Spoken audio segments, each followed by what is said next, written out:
Question number 76. Honorable Minister. Sir, the reply is laid on the table of House. Supplementary one. So the limonite minerals have extensive application in atomic energy, defense and space sector for various strategic purposes in the country.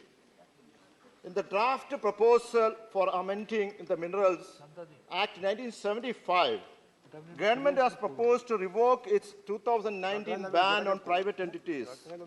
Just days before the draft proposal was placed before the public consultation, it is alleged that two new companies dealing with the same strategic important rare materials have been registered by the leading corporate company which is already facing an allegation. Sir, this will definitely opening up this area. Please ask your supplementary. Yeah, I'm coming. This is the question, sir. Opening up this strategic mineral sector to private entities against national security.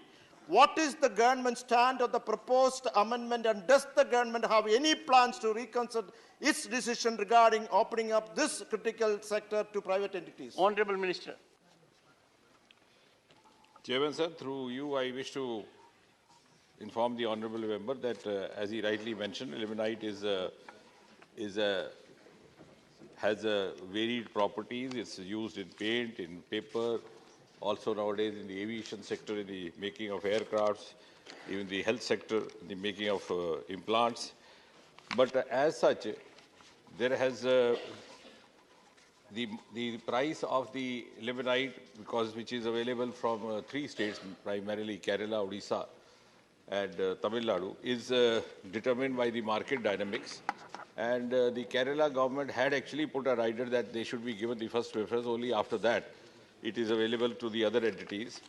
In Kerala itself, we have two PSUs, and one is the private sector. And rather, I would say that I would solicit the help of the state government there. We have certain constraints in making full utilization and full exploration of it. A, because of the dense population in those areas, the surface rights of the landowners come in the way they do not always allow. But more importantly, the Kerala government had given us this lease way back in 1970. And the lease was for 4 blocks for a period of 20 years. Then it got renewed in 1990. Again 20 years. Then the renewal was due in 2010, but it was denied. 2 blocks were totally denied. The other 2 blocks were given permission or lease only for 5 years. So 5, then 5, then 5. That was the third segment of 5. So the constraint actually is happening from the side of the Kerala government rather. And that is true for PSU. Yes. Yeah. And there are 2 PSUs. One is the Travancore Titanium. The other one is Kerala Minerals Limited. Kerala Minerals and Metals Limited. So now, in fact, the Travancore Limited is putting pressure on us that they should be getting price which is available for the limonite or the titanium available from Odisha coast. Now, incidentally, the scientific fact is that the eastern coast is richer in the mineral, but the content is lesser. So here the overall quantity may be lesser, but the content inside is more. And therefore, the price is not effective or manageable. So I think that is the reason. In fact, the constraint on the functioning of the IREL is coming more from the preferences which have been put forward by the state government rather than IREL per se. Honorable Member, second supplementary. Sir, I have not asked for the price details. I have asked for a single direct question. It is a strategic component in the atomic energy. Whether the government is planning to lift the ban which is on the private entities, that is my question. He has not answered to that. So my second supplementary, what are the steps taken by the government to protect the public sector undertaking like the IREL, which produce strategic important rare minerals used for the atomic energy purpose, strategic component it is. whether government plans to privatize this sector in future. This is a Honourable direct Minister. question. No, as I said, to add to what he was mentioning to the earlier question, there is only one private company there in Kerala to which the mineral is made available only after the government-run PSUs have exhausted their demand. That was our commitment. We are sticking to that. The lack of commitment if happening is from the other side. Now, as far as the protection of these minerals are concerned, I agree with him. These are beach sandy minerals. And we are, in fact, equally careful, cautious about this because out of these 7 beach minerals, one is monazite, which is also a source of thorium. And India happens to be the storehouse of thorium in the sense that we have 21% of it. And we are also looking forward to have world's first ever thorium-run reactor in the form of Bhavani, which is also going to be made functional by next year or 2024. In fact, I would use this opportunity to say that out of the 22 reactors that we have in India today, as many as 10 to 11 were established only during the last 8.5 years of this government. Not only that, no, yes, but I can add to, yes, I'm adding to the answer. And secondly, what I'm trying to say is the intent of the government is so clear, so sincere and so committed. The irony, sir, is that the first ever agreement for a reactor establishment was done way back in 1988. If you go back in the history, that was Kandakalam.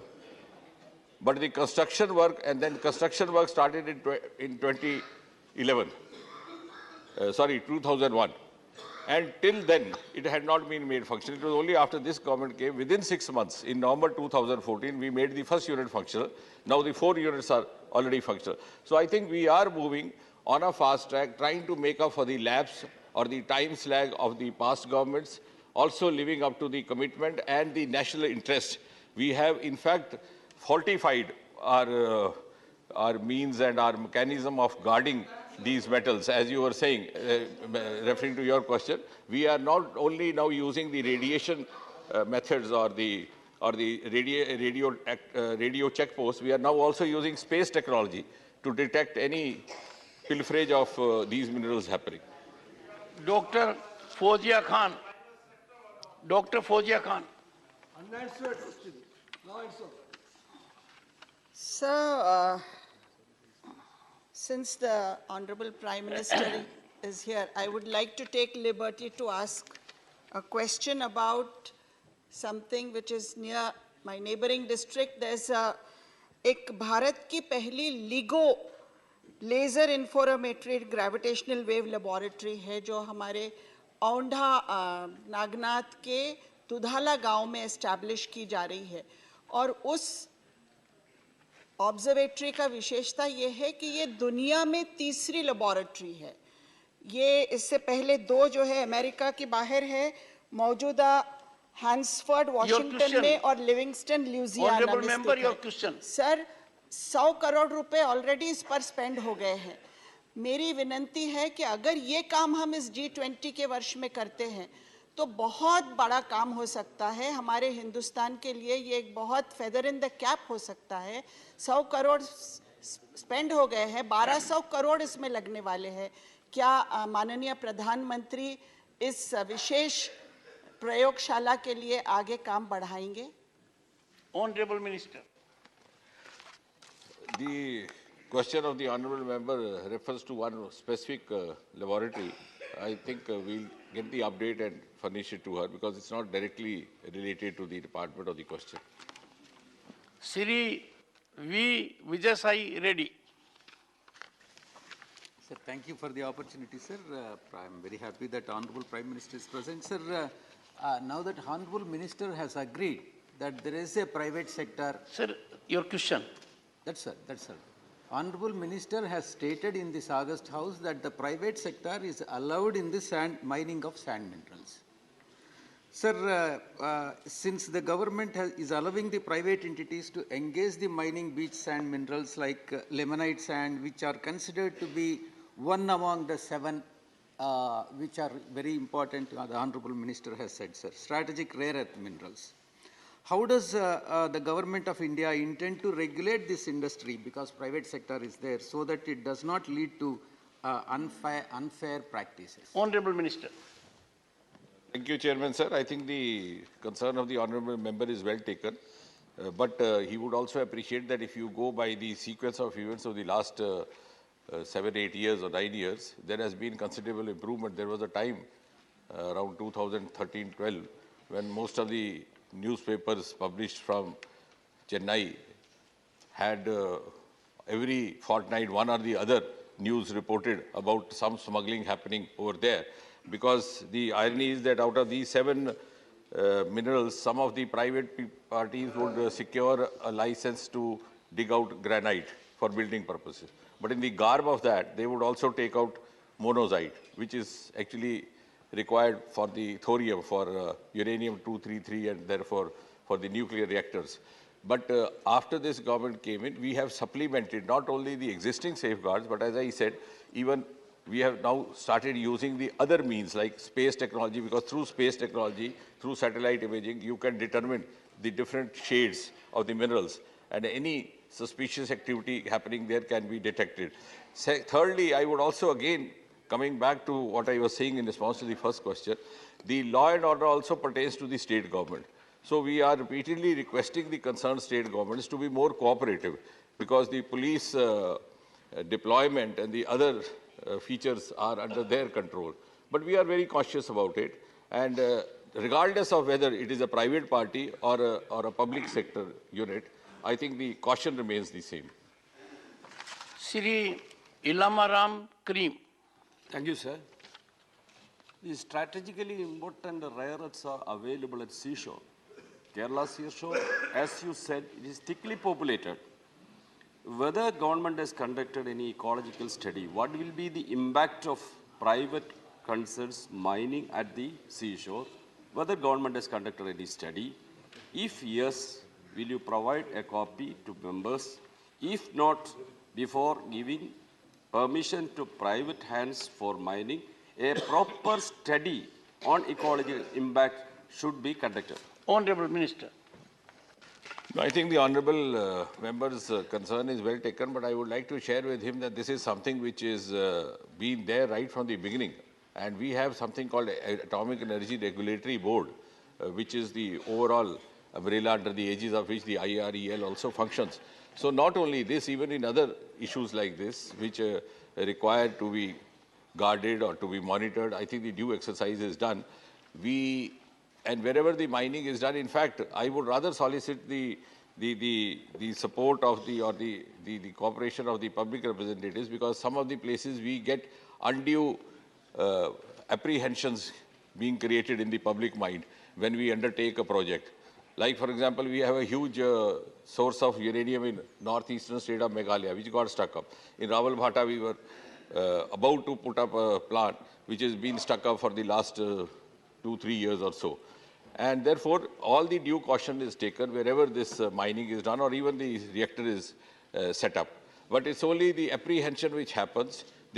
Sometimes somebody says that there will be now epidemic of cancers happening or something like that. Though we have provided them studies to the contrary, we did a small in-house survey to see how many scientists working in Bhava Atomic Center died of cancer due to radiations.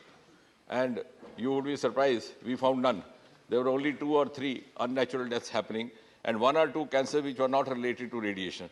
So I think it's a responsibility of all of us to allay these fears. In some of the foreign countries now, the mining and the reactors are being established even in the residential colonies or in their close vicinity. Shri question number 77, Shri Mohammad Nadimul Haq. Question number 77. Sir, a statement is laid on the table of the House. Supplementary one. Sir, the Comptroller and Auditor General of India has pulled up the Ministry of External Affairs for revenue losses and improper financial management in a recently released audit report. So my question is, does the ministry have any planned compensation mechanism in order to recover the revenue losses of rupees 58.23 crores occurred because of misapplication of fees in the OCI card scheme? Honorable Minister. Sir, I would like to inform the honorable member through you, sir. The Ministry of External Affairs extends a number of consular services for passports, visas, consular services, attestations, OCI, PIO. Each of this is a charged service. Now, because these are rendered outside the country, there are rate of exchange issues which come up. Now, these are all services which came up at different points of time. So, typically they were handled, the instructions in each case were sent individually. Now, in 2017, instructions were sent regarding, because whenever there is devaluation or revaluation, there's a refixation of the rate of exchange. In 2017, instructions were sent regarding refixing of the rate of exchange. Now, the CAG paragraph, sir, and I want to say here that my own experience of audit and of CAG, I believe they are a very essential part of good governance. They help us to look at imperfections in our process. So, CAG brought to attention two sets of issues. One related to UK. Now, in the case of UK, there should have been, according to the CAG report, a 23% increase in the fees which were charged. But our mission in UK took the view at that point that this would have a very dampening effect on the tourism from UK to India, and therefore limited it to 10%. So they did it for what they considered to be policy reasons. 17 other missions and posts in Europe, in their particular case, they were under the assumption that the instructions applied to visas and not to OCI. So they did not make the necessary changes. Now, when this matter has come to attention, we have actually, before the matter was actually taken up by CAG, sir, we had issued instructions in 2020 to rectify the process. So what we have tried to do is to put systemic checks, because that is the nature of the CAG process. The CAG wants us to make corrections so that such a mistake will not happen again.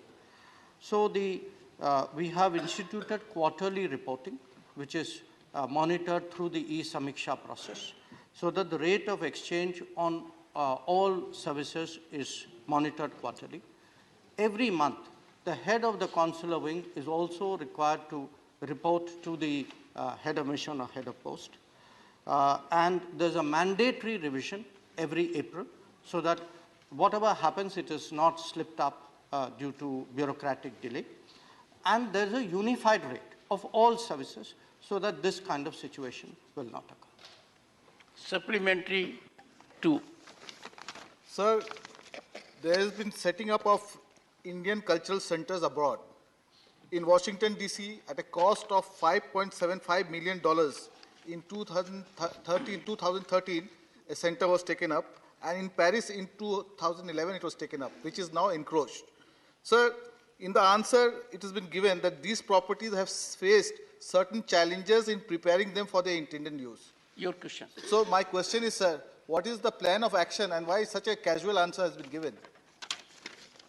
Honorable Minister. Sir. Honorable Member, Sir, the answer was very comprehensive. I'm sure you'll take note of it.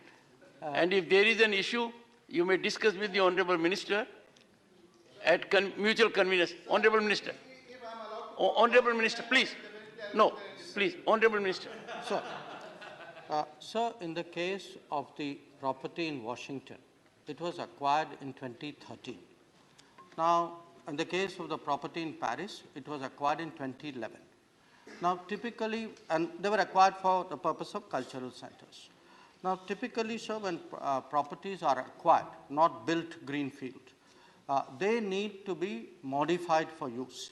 And that is the information which I was trying to convey to the honorable member through my answer, that there was a modification required to make it ready for use. Now, in the case of the Washington property, sir, what happened was, after the acquisition of the property, a certain set of issues came up while the matter was being processed. There were waterproofing issues, there were asbestos concerns, there was conservation work which was recommended by the architect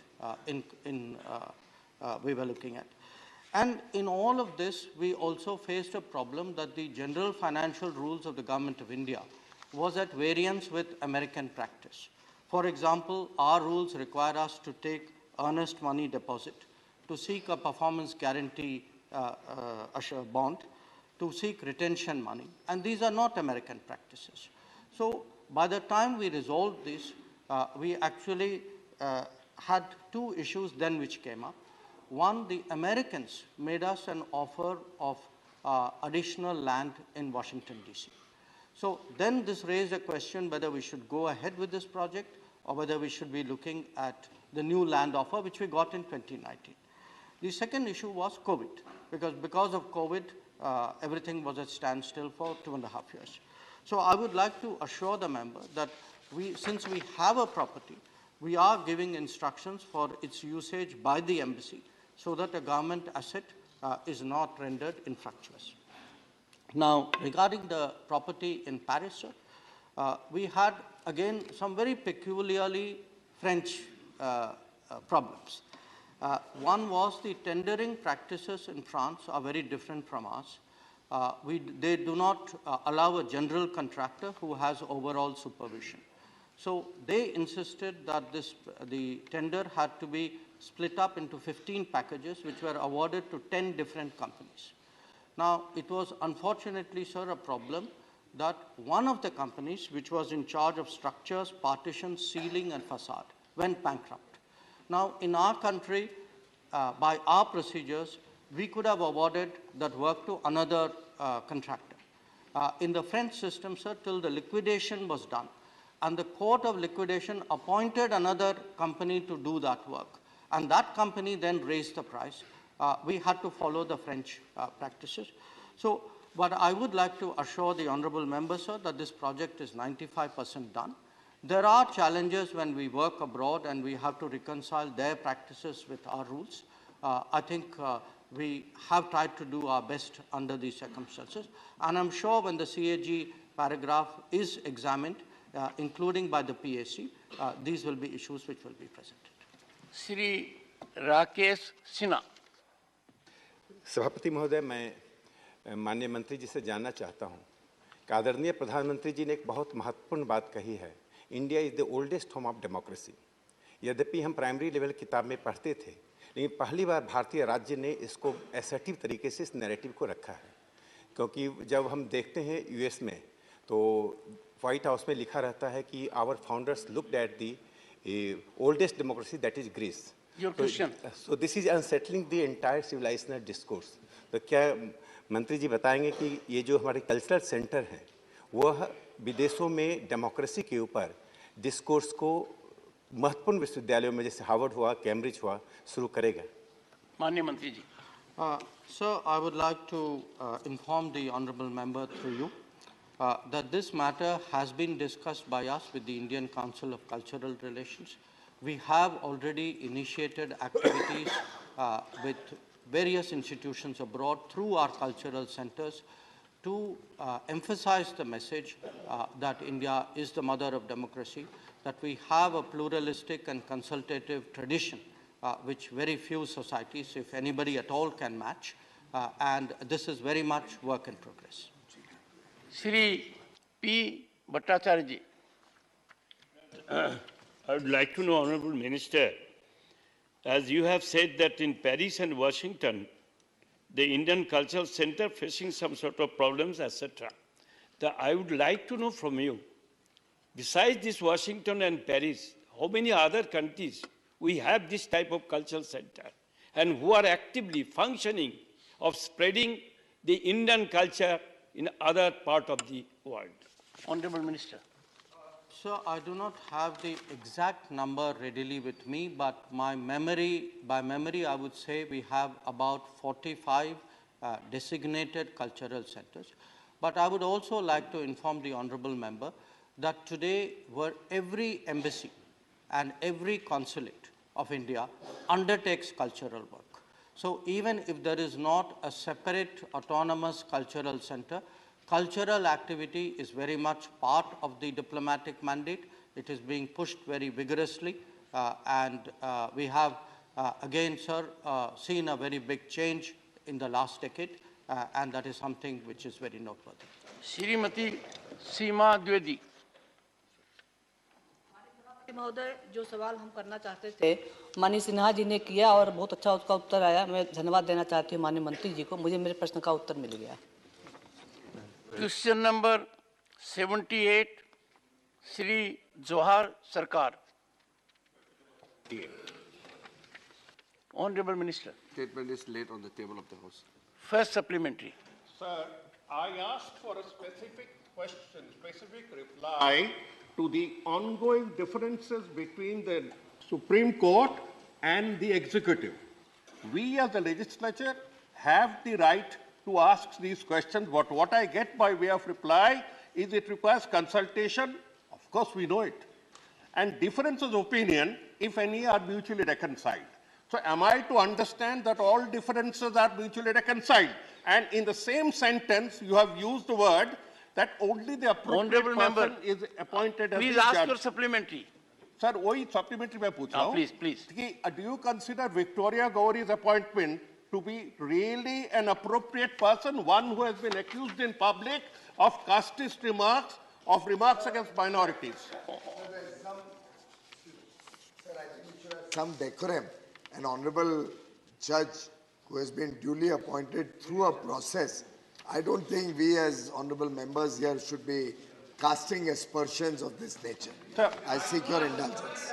I asked because this is in the public domain. Everybody on earth knows that Victoria Gowrie's opinions have been challenged by the different majority. Honorable member. You cannot wish it away saying that this is not proper. Honorable member. Honorable member, please. The three wings of the state, legislature, executive and judiciary, they have to act in tandem and togetherness, and we must have mutual respect for them. All three ultimately have to get together to fructify our goals. When it comes to judiciary, with respect to which a judgment of the highest court has already come, I'm sure that issue should be kept away.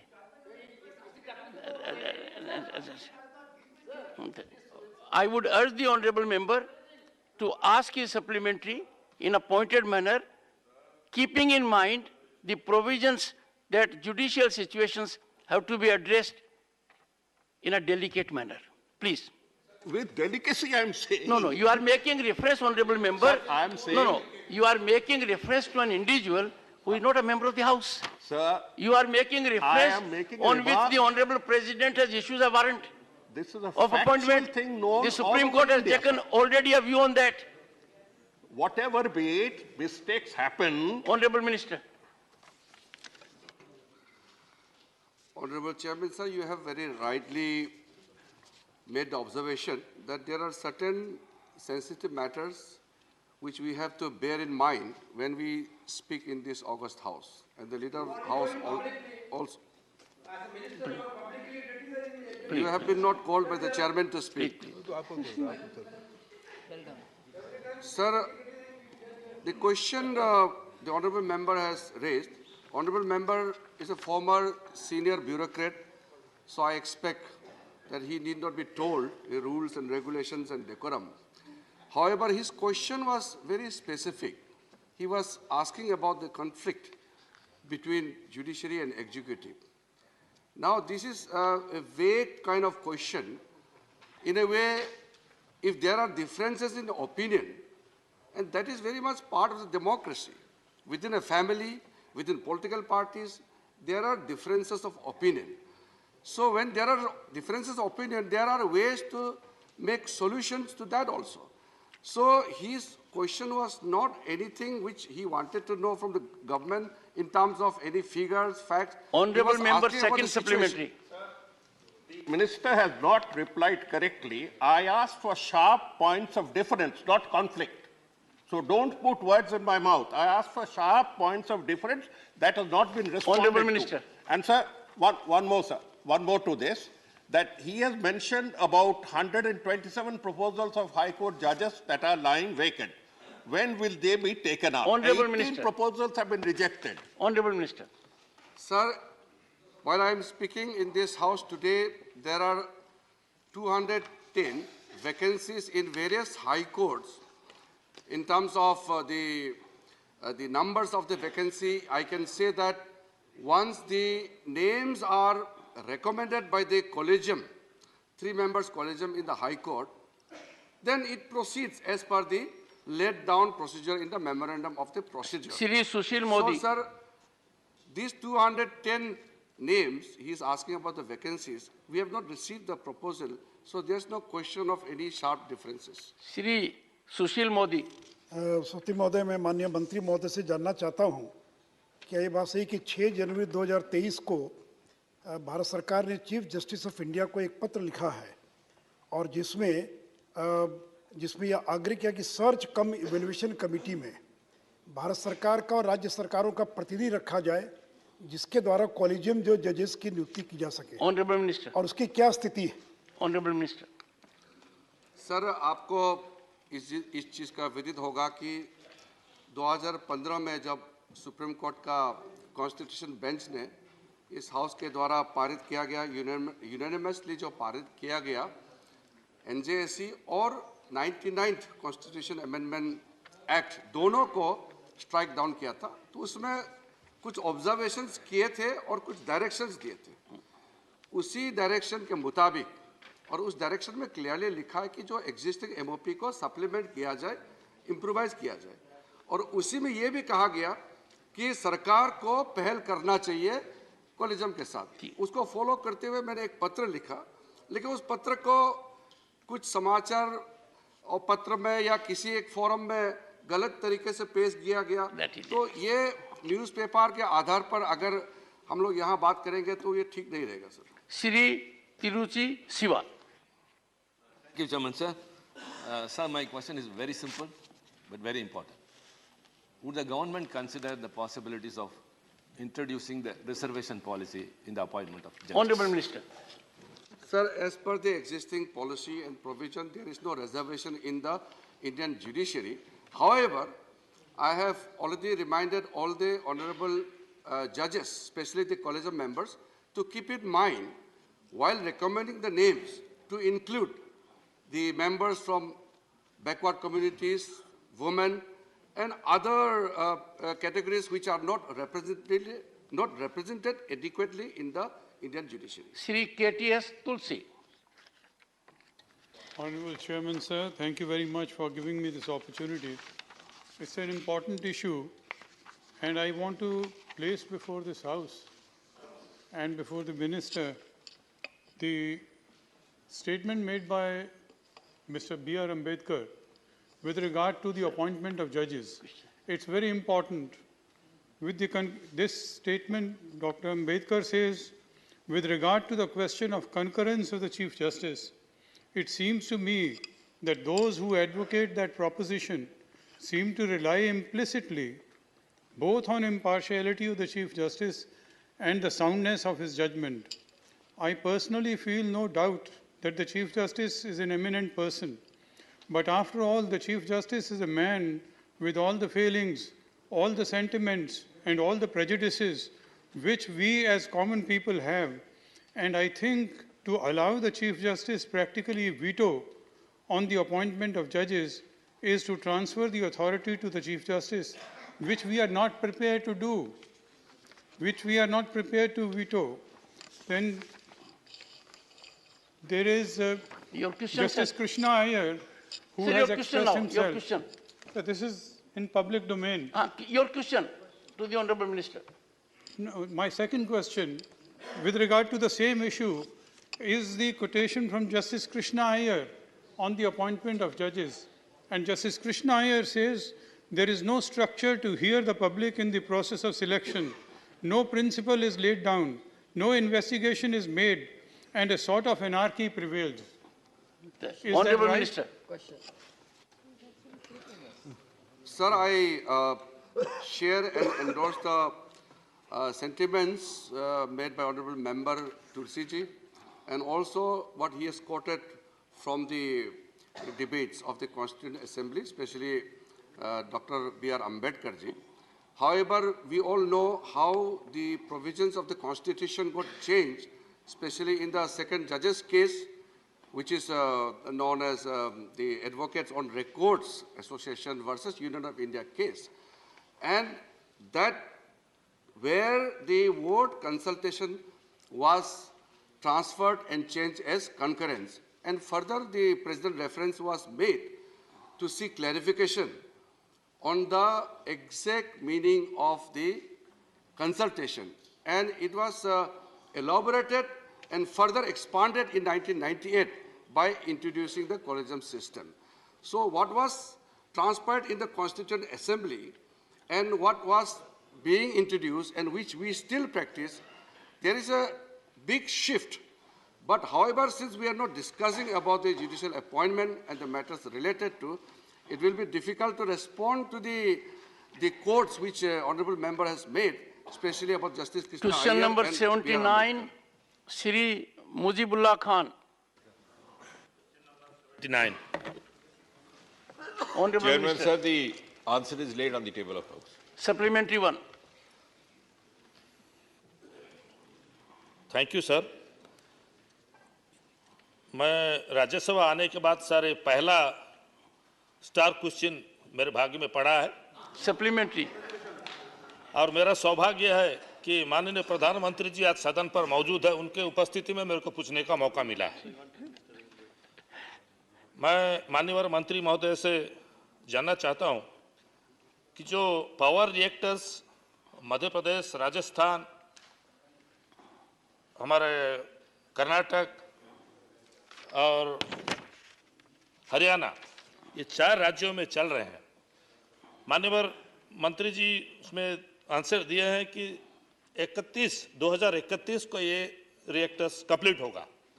तो मैं माननीय मंत्री से ये जानना चाहता हूं कि ये सब प्रोग्राम कब शुरू हुआ था, ये रिएक्टर्स का काम कौन से साल में शुरू हुआ था और कब खत्म होने के लिए टाइम उसका फिक्स किया गया। ऑनरेबल मिनिस्टर, इस बीच में अगर टाइम ज्यादा चले गया है तो कितना हमारा और पैसा एक्स्ट्रा लगा, नुकसान कितना हो रहा है। सभापति महोदय, आदरणीय सदस्य का अभिनंदन है और जो उन्होंने प्रश्न किया उसका उत्तर तो उनको उपलब्ध करवा दिया गया, लेकिन इसमें कोई अनावश्यक विलंब नहीं हुआ है। वास्तविकता यह है कि सन 2017 में मंत्रिमंडल की ओर से स्वीकृति दी गई थी और कुल मिलाकर के 1,05,000 करोड़ की लागत से ये सारे प्रोजेक्ट्स बनने हैं, जिसमें 2 रिएक्टर कर्नाटक, 2 हरियाणा, 2 मध्य प्रदेश, 2 राजस्थान। अब 2031 का जो लास्ट डेडलाइन है वो फेज्ड मैनर में है। उसका अर्थ ये नहीं है कि सारे के सारा फंक्शन उसी साल में होगा, धीरे धीरे फेजेस में ये काम चलेगा, लेकिन ये निरंतर इसकी प्रगति हो रही है।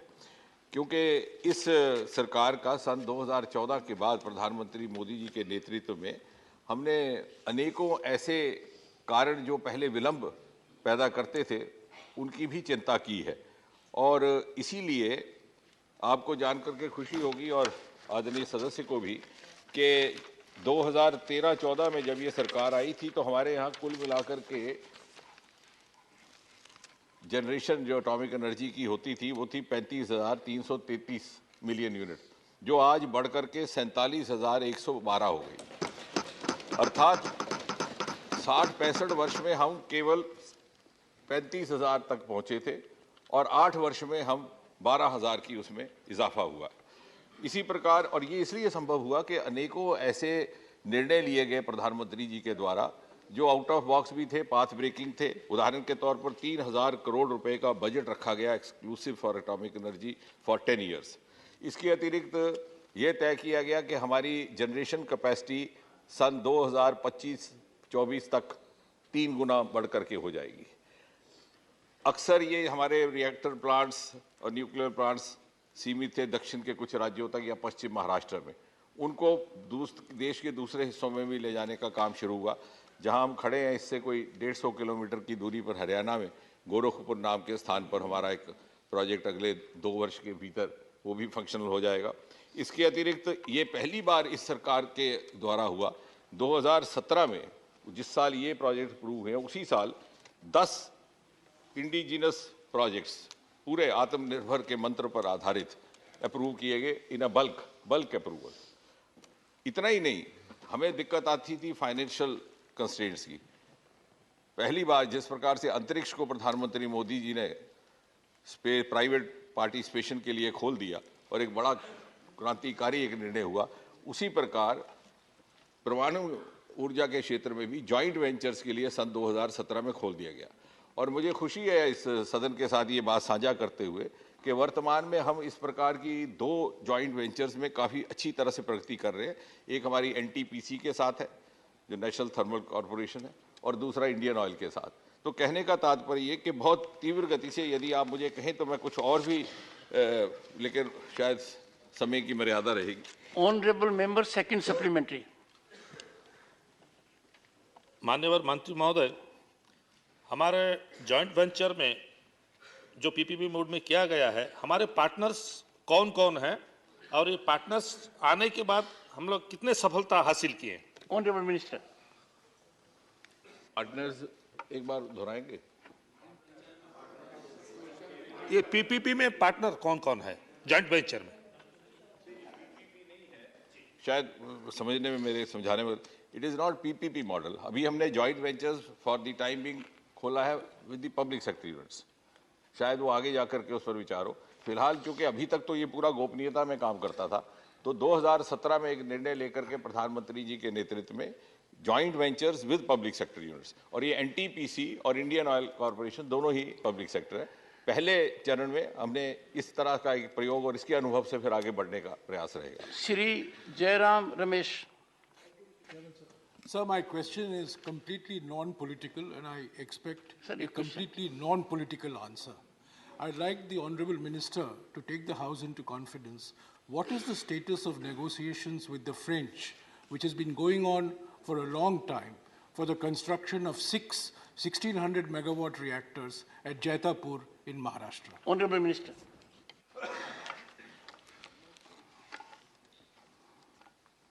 No, I think the question, as desired by the honourable member, he has desired a non-political response. But the question itself is laced in politics, because so much of the conflict of response, the views on the two sides happened because of certain geopolitical reasons. But we are very earnestly trying to sort it out, and we are moving forward. Question number 80. Shri Kanak मेडाला Ravindra Kumar. Absent. Minister. Honourable Minister.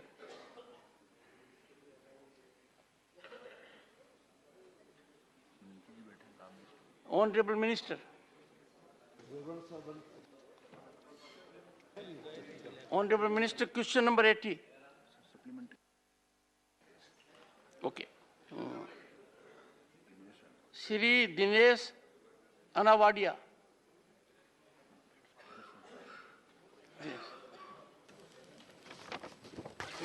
धन्यवाद माननीय सभापति महोदय जी। मैं गुजरात से आता हूँ और आपके माध्यम से माननीय मंत्री जी से ये जानना चाहता हूँ कि 1 फरवरी 2023 की स्थिति में गुजरात के उच्च न्यायालयों में विलंबित मामलों का ब्यौरा दीजिए। Honourable minister.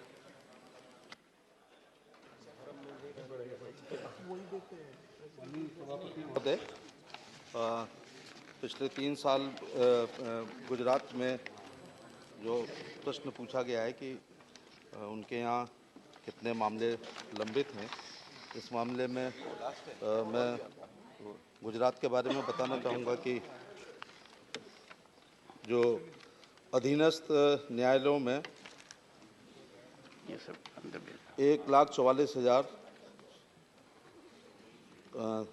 14,47,459 मुकदमे जो है लंबित हैं, और जहाँ तक गुजरात में हाई कोर्ट, आपका जिले के मामले में या हाई कोर्ट के मामले? जी जी। Doctor Ami Yagnik. Thank you, sir. Sir, I would like to ask the Honorable Law Minister that there are about 63 lakh cases in India which are pending due to non-availability of legal counsel to them. Does the government intend to expand the panel of lawyers appointed by the National Legal Services Authority to provide free legal aid to a wider range of these eligible litigants who do not have representation by a lawyer? Honorable Minister. सभापति महोदय, विधिक सलाह के लिए NALSA, salsa, DALSA और ताल्लुक स्तर पर हम जो वंचित हैं, शोषित हैं, पीड़ित हैं, महिलाएं हैं, दिव्यांग लोग हैं, एससी के लोग हैं, एसटी के लोग हैं, माइनॉरिटी के लोग हैं, जो आर्थिक रूप से विपन्न हैं, उनके लिए हम लोग विधिक सलाह दे रहे हैं। प्रोबोनो स्कीम है और न्याय बंधु की स्कीम है और टेलीलॉ की scheme. I think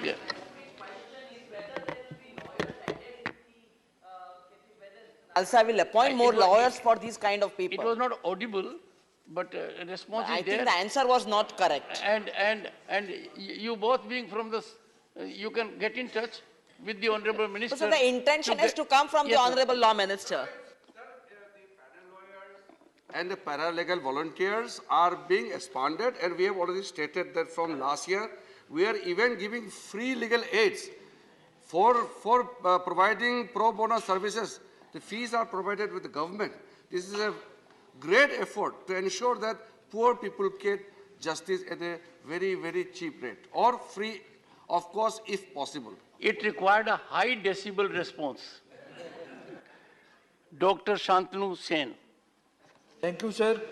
Sir, as a law-abiding citizen, I am really worried, as because there is a prevailing public perception because of certain events and certain statements that our government is trying to have a direct control over the judiciary. My question before my learned minister is, what step is being taken by our government to clear this confusion amongst the common people at large? Honorable Minister. महोदय, जैसे आपने ही अपने विचार व्यक्त करते हुए कहा था कि डेमोक्रेसी के 3 पिलर हैं, कार्यपालिका, विधायिका और न्यायपालिका।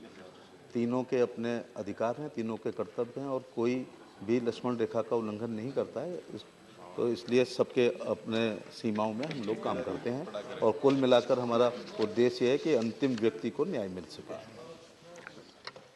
Question number 81, Shri Javed Ali Khan. Honorable Minister. वह पटल पे रखा गया। Supplementary one, Honorable Member. माननीय सभापति जी, आप भी देखिए मेरे प्रश्न का भाग का। आप प्रश्न पूछिए। पूछूंगा तो जब जवाब देंगे। भाग का एक भी जवाब, एक शब्द भी उसके जवाब में नहीं लिखा गया है। एक, अब मेरा सवाल तो सुन लीजिए सर। ऑनरेबल, बहरहाल वो बाद में मुझे बता देंगे या दोबारा पटल पे रख देंगे।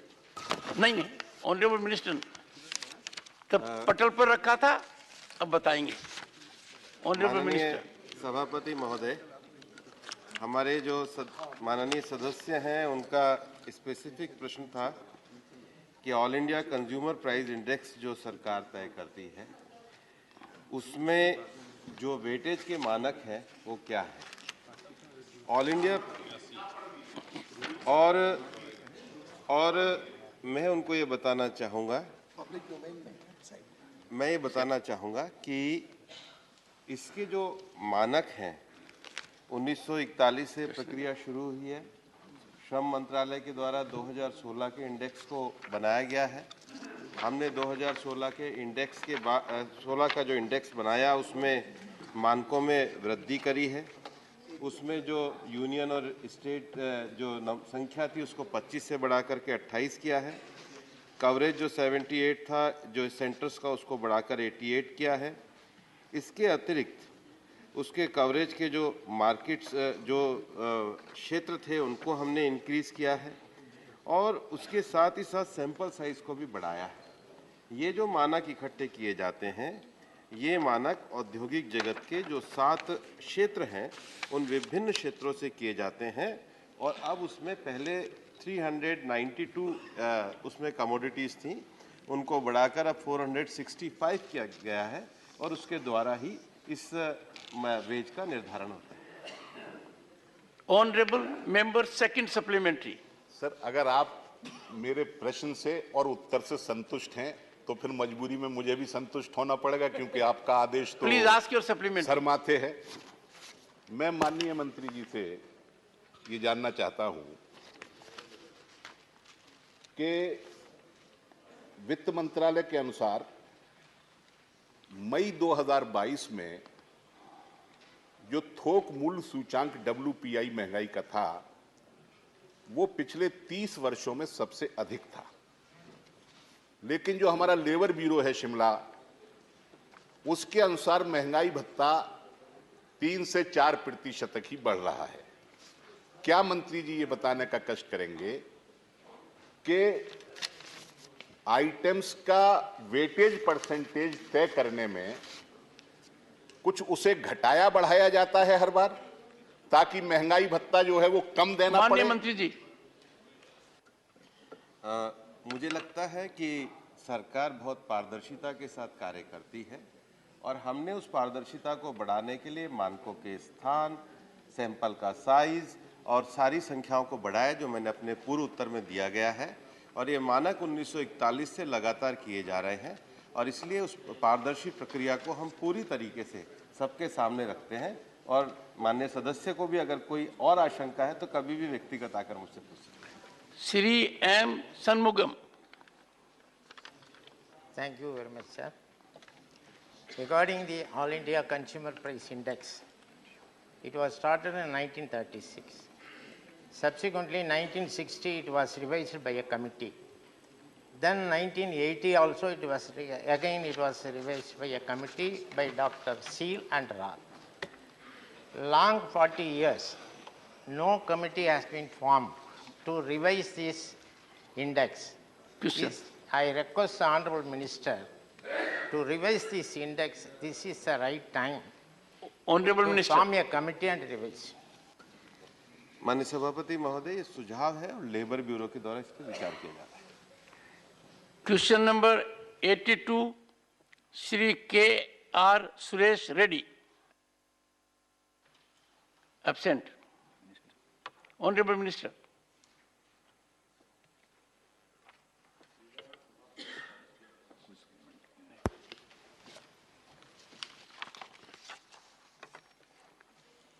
Question number 83, Dr. Fozia Khan. Question number 83, sir. उत्तर सभा पटल पे रखा गया। Honorable member, supplementary one. Sir, I want to ask the minister through you, that these animals from the forest, they come into non-forest areas, and the farmers, to protect their crops, they put up these fences illegally electrified. And because of that, so many tigers and leopards and even humans are being killed. So, because the farmers have to protect their fields, sir, my suggestion to the government would be, can they come up with a scheme where DC current fences are given to farmers, the way you give solar panels and all that. So with this, the farmer's farm will also be protected and animals and humans will also be not Honorable killed. Minister. माननीय सभापति महोदय, माननीय सदस्य ने सही कहा है कि दिन प्रतिदिन हमारे जो ह्यूमन एनिमल जो कॉन्फ्लिक्ट हो रहे हैं उसके कारण इस प्रकार की घटनाएं घट रही हैं, उनकी संख्या भी मैंने दी है। जहां तक आपने सुझाव दिया है, निश्चित रूप से हमारे विभाग के द्वारा 6 फरवरी 2021 को एक व्यापक गाइडलाइन सभी स्टेट को दी गई है। हमने सभी राज्यों से कहा है कि जिला स्तर पर चूंकि विभिन्न प्रकार के डिपार्टमेंट इसके अंतर्गत इन्वॉल्व होते हैं, उनकी कोऑर्डिनेशन कमेटी बनाई जाए। पर्टिकुलर जो हॉट स्पॉट्स हैं, जहां पर सबसे ज़्यादा इंसिडेंट होते हैं, उनको आइडेंटिफाई किया जाए। और उसके साथ हमने वन विभाग के साथ ये भी स्थानीय प्रशासन को कहा है कि हम जॉइंट पेट्रोलिंग भी आपके साथ डिस्ट्रिक्ट एडमिनिस्ट्रेशन के साथ कर रहे हैं, ताकि जो घटनाएं घटती हैं। लेकिन हम जानते हैं कि इसमें जो सबसे ज़्यादा जरूरत है, पॉइंटेड रिस्पॉन्स। हाँ, हम जो सबसे ज़्यादा जानते हैं कि पब्लिक पार्टिसिपेशन की बहुत ज़रूरत है। और कुछ जगहों पर विशेष रूप से जो एलिफेंट्स वगैरह हैं, वहाँ अर्ली वार्निंग सिस्टम जो है उसकी भी व्यवस्था हमने की है। 6 फरवरी 2021 की गाइडलाइन में कंप्लीट विस्तार से सब विषयों को। Honourable member, second supplementary. Sir, my question was about having a scheme for DC current avail the fences. second supplementary. My second supplementary, sir, is that in all states, particularly in Maharashtra, this pyramid which is there of the forest department, where administrative positions have to be at the top and executive positions down below, it is being reversed. Executive positions, the people who go to farms to actually, to the forest to actually safeguard it, is becoming less and less, and administrative positions are being expanded unnecessarily by giving additional charges. Honorable Minister. So, sir, I just want to ask the Minister whether if people don't go to the headquarters, they don't stay at headquarters, what will the government do about it? Because Honorable this is Minister. the reason why all this is happening. अगर कोई ऐसी विशेष कुछ अधिकारियों के संबंध में आपके संबंध में अगर जानकारी है तो निश्चित रूप से आप दीजिए ताकि हम कार्रवाई करेंगे। जहां तक स्कीम की बात है, मैंने अपने पूर्व उत्तर में भी कहा था कि 6 फरवरी 2021 को एक पूरी व्यापक स्कीम हमने एडवाइजरी जारी करी है, उसकी कॉपी मैं आपको उपलब्ध करा दूंगा। अभी तुरंत ही 1 महीने पहले हमने वापस से एडवाइजरी मैन ह्यूमन कॉन्फ्लिक्ट के लिए करी है, जिसमें कंपनसेशन से लेकर सभी विषयों को रखा गया है, जो नेट पे भी उपलब्ध है और मैं स्वयं आपको उपलब्ध करा। Thank you. Question number 84, Sri Narayan Das Gupta, not present. Honorable Minister. Laid on the table of the House. Question number 85, Sri Sanjay Raut, not present. Honorable Minister. सभा के पटल पर रख दिया गया। Sri Krishna Naya Raiga. Chairman और लोक अदालत फ्री लीगल एड के बारे में एक क्वेश्चन है। Free legal aid some in High Court and Supreme Court, in some area in Lok Adalat are there. But in Supreme Court, so many public litigation interested cases are there. Some of the Your question. Ask your question. Intellectuals, poor persons who filed public litigation interest. In such cases, there is no legal aid. We ask the government is there any proposal to legal aid to the public litigation? Honorable Minister. सभापति महोदय, जहाँ तक शोषित, पीड़ित, वंचित, गरीब, SC, ST minority के लोग जो आर्थिक स्थिति जिनकी ठीक नहीं है, उनके लिए सरकार की तमाम योजनाएं हैं जिसके लीगल एड। इस मामले में हम लोग टेली लॉ स्कीम है महोदय, उसी के साथ न्याय बंधु की स्कीम है, उसी के साथ प्रो बोनो स्कीम है।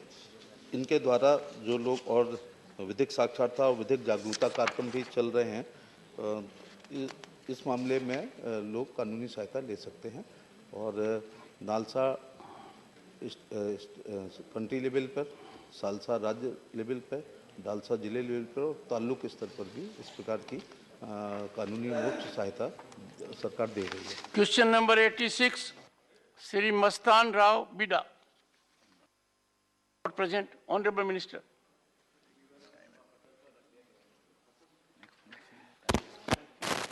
Honorable members, on the motion of thanks on Honorable President's address, opportunity was given to all sections of the House. However, in the category of nominated members, as Sri Ghulam Ali availed the maiden speech time, I will accommodate one more member at their request. 10 minutes will be given to a member in this category at 2 p.m. and thereafter there will be reply by the Honorable Prime Minister. Nominated.